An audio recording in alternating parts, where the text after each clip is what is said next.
इस वीडियो के अंदर मैं आपको एक ऐसे मरीज के साथ मिलाने लगा हूं, अगर 3 माह पहले आप उसकी हालत देखते तो आप खुद परेशान हो जाते। उसकी गर्दन में शदीद दर्द थी, बाजू में शदीद दर्द थी। उसको यूं लगता था कि जैसे उसकी ज़िंदगी ख़त्म हो गई है। वो घर से बाहर नहीं निकल पा रहा था। फिर मुख्तलिफ डॉक्टरों से मिलता है, किसी ने उसकी MRI करवाई, किसी ने उसके एक्सरे करवाए, किसी ने ये मशवरा दिया कि तुम्हारी नेक के दरमियान में जो मोहरे हैं वहाँ पे C5 C6 के दरमियान में डिस्क इतनी प्रोट्रूजन में है कि तुम्हें फ़ौरन सर्जरी करवानी चाहिए। हालत ये थी कि उसका बाजू नहीं उठता था और उसकी फैमिली बहुत परेशान थी। इस वीडियो में मेरे साथ मौजूद है फैसल भाई। ये इनकी ओरिजिनल स्टोरी है।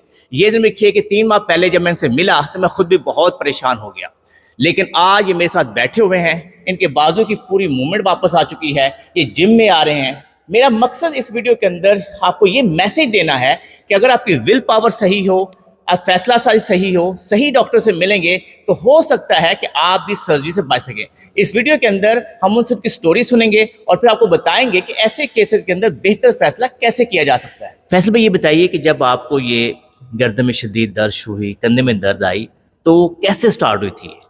मैं अपने ऑफिस से वापस आ रहा था घर की तरफ, तो एकदम मेरे ना पीछे नेक के सेंटर में ना पेन शुरू हो गई। ठीक है।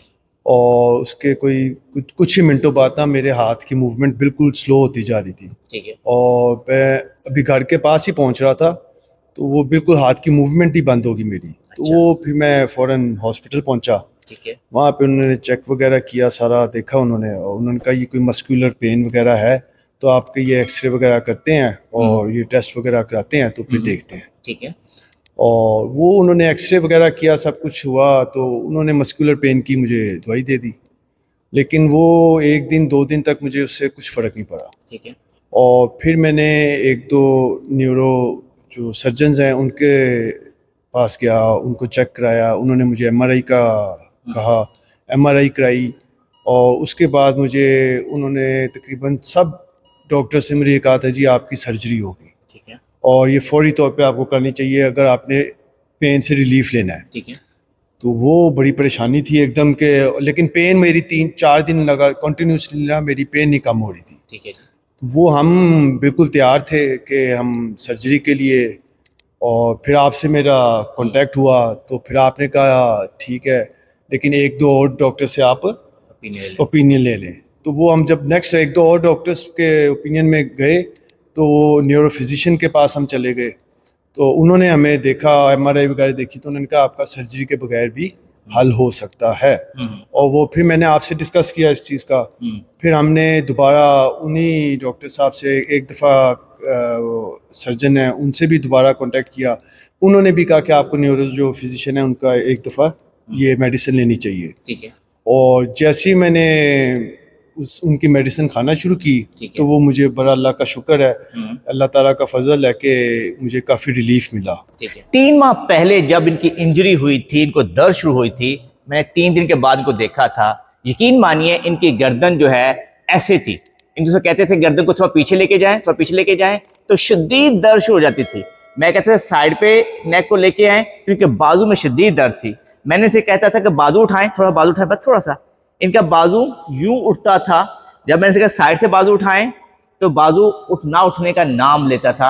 इस वजह से मैं बहुत परेशान हो गया था। वजह ये होती है कि जब आपका बाजू ना उठे तो 2 ही वजह होती है, या तो आपका यहाँ से कोई मसल टूट जाए, तो या फिर आपकी बिजली की जो सप्लाई है जो नेक से आ रही है वो ख़त्म हो जाए, वो समझे डिम लाइट में चली जाए। ऐसे में obviously as a physiotherapist, as a medical professional हमारा बहुत कंसर्न होता है कि क्या ये नर्व इतनी ज़्यादा दब गई है कि आप बाजू नहीं हिला पा रहे। ऐसे में आपको एक्सपर्ट ओपिनियन चाहिए होता है 2 लोगों का, स्पेशली किसी अच्छे न्यूरो सर्जन का या ऐसे ऑर्थोपेडिक सर्जन का जो रूटीन से स्पाइन की सर्जरी करता हो, एक अच्छे न्यूरोलॉजिस्ट का, ताकि वो MRI के ऊपर देखे कि नर्व कितनी दब रही है, जो आपकी डिस्कें हैं वो नर्व पे कितना दबाव डाल रही हैं। ये जरूर है कि अगर तो अक्लमंद जो है न्यूरो फिजिशियन होगा, समझदार होगा, जिसका बहुत एक्सपीरियंस होगा, तो 99% वो कोशिश ये करेगा कि आपको शुरू में या तो स्टीरॉइड दे देगा या आपको ऐसी दवाइयां देगा जिससे इन्फ्लेमेशन कम हो, 1 हफ्ते का 2 हफ्ते का ट्रायल देगा, और अगर उसमें मूवमेंट वापस आना शुरू हो जाए तो इसका मतलब ये है कि आप बगैर सर्जरी के ठीक हो सकते हैं। जैसे फैसल भाई ने बताया कि उन्होंने न्यूरो फिजिशियन की जो गाइडलाइन थी उनको फॉलो किया, उनकी दवाई को सही तरीके से लिया, तो आहिस्ता आहिस्ता उनकी मूवमेंट वापस आना शुरू हो गई। हालांकि पहले हफ्ते के अंदर ये पैनिक कर गए थे, और जैसे इन्होंने बताया कि मैं सर्जरी तरफ जा रहा था, तो लिहाजा यहाँ पे मेरा आपको ये मशवरा है कि अगर आपको ऐसी सूरत हाल का सामना है, आपने एक सर्जन का ओपिनियन लिया, दूसरे सर्जन का ओपिनियन लिया, तीसरे सर्जन का ओपिनियन लिया, और फिर उसमें से बेहतर फैसला करें। इसके अंदर मैं दाद देता हूं उनकी वाइफ को कि उन्होंने ना सिर्फ इतना हौसले में रही, बल्कि side by side ChatGPT, Google, हर जगह पर सर्च किया, और एक कंप्लीट डिस्कशन का हिस्सा रही कि कब हमें सर्जरी की तरफ जाना चाहिए और कब नहीं जाना चाहिए। जब 3-4 सर्जन से मिल लिया, और फिर जिस सर्जन ने इनको ये मशवरा दिया, उनका ये ख्याल है कि आप 1 से 2 हफ्ते पहले दवाई खाएं, हो सकता है कि सर्जरी के बगैर ठीक हो सकते हैं, तो वो ठीक हो गए। अब अभी देखिए आज के दिन में आप चेक करेंगे, फैसल भाई बाजू उठा कर दिखाइए, ये बाजू पूरा आराम से ऊपर जा रहा है, ठीक है। 3 माह पहले तक नहीं जा रहा था, वापस लेके जाइए। फैसल भाई साइड से बाजू उठाइए प्लीज, उठाइए, पूरा लेके जाइए। 3 माह पहले तक बिल्कुल नहीं जा रहा था, ये हरकत में नहीं था, ये आहिस्ता आहिस्ता आया है।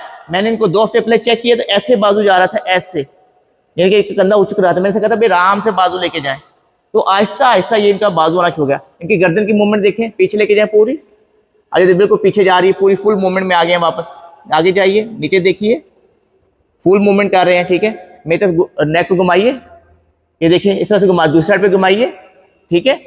तो ये बेसिकली सक्सेस स्टोरी है जो हर बंदा हासिल कर सकता है अगर उसको कोई भी मसला हो और वो सही डॉक्टर के पास चला जाए, सही फैसला कर ले। वीडियो के सिलसिले में आपको बताऊंगा कि फैसल भाई की जो सक्सेस स्टोरी है उसके अंदर पूरी कहानी क्या है।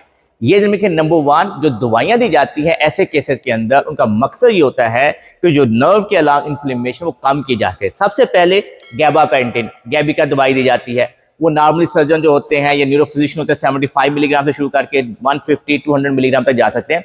हमारा मकसद ये है दवाइयां शेयर करने के, ताकि आपको पता हो कि ऐसे में कौन कौन सी दवाइयां दी जाती है। नंबर 2, आपको मसल रिलैक्सेंट दिए जाते हैं ताकि पट्ठों में जो अकड़ाव है वो कम हो जाए। नंबर 3, एंटी इन्फ्लेमेटरी मेडिसिन दी जाती है, जैसे फर्ज के कैफ्लैम दे दी जाएगी, वोरन दे दी जाएगी, ताकि जो इन्फ्लेमेशन है वो कम की जा सके। एंड नंबर 4, आपको न्यूबल 4 टाइप थोड़ी सी लो पेन किलर्स हैं, मसल रिलैक्सेंट वो दी जाती हैं, और साइड बाय साइड मैदे को प्रोटेक्ट किया जाता है। ये एक मेडिकल पार्ट ऑफ ट्रीटमेंट होता है ताकि आपकी बॉडी के अंदर से इन्फ्लेमेशन कम हो और आपकी मूवमेंट को बढ़ाया जा सके। साइड बाय साइड जो आपकी पेन में कमी आती है, तो साइड बाय साइड वो वर्जिशें करना बड़ा जरूरी होता है। अगर वो वर्जिशें नहीं करते तो आपको पट्टे मजबूत नहीं होंगे, आप पैनिक हो जाएंगे। जैसे फैसल भाई का जो रिहेबिलिटेशन प्लान था कि हमने इनसे कहा था जो कंधे में मूवमेंट वापस आएगी आपने वो मूवमेंट करनी है। मैंने कहा कि आप इतनी मूवमेंट आई है तो आपने इतनी मूवमेंट शुरू कर दें। तो ये रोजाना उतनी ही मूवमेंट करते थे जितनी, झटका नहीं मारते थे। अगर वो झटका मारते तो कंधे में दर्द छिड़ जाती और मसला होता। ये देखिए, वो आराम आराम से जितनी मूवमेंट आ रही थी वो करते जा रहे थे। सामने को अगर नहीं भी आ रही थी दूसरे हाथ से पकड़ के वो मूवमेंट करते थे, मूवमेंट करते रहे। आहिस्ता आहिस्ता उनकी मूवमेंट बढ़ती गई। हर रोज सुबह दोपहर शाम करते 3 माह के अंदर उनके बाजू पूरे जाना शुरू हो गए। तो ये अपने माइंड में रखें। इसी तरीके से नेक के ऊपर क्या होता है कि आप पेन फ्री रेंज के अंदर मूवमेंट्स करते रहते हैं। जैसे आपको पता है इतनी मूवमेंट पेन फ्री है, इतना करते रहे, इतनी मूवमेंट पेन फ्री है, इतनी मूवमेंट करते रहे, इतनी मूवमेंट पेन फ्री है, इतनी करते रहे। यानी कि हरकत में जरूर रहना है। जो आपका पेन फ्री एरिया है वहां पे आपने मूवमेंट्स करनी है।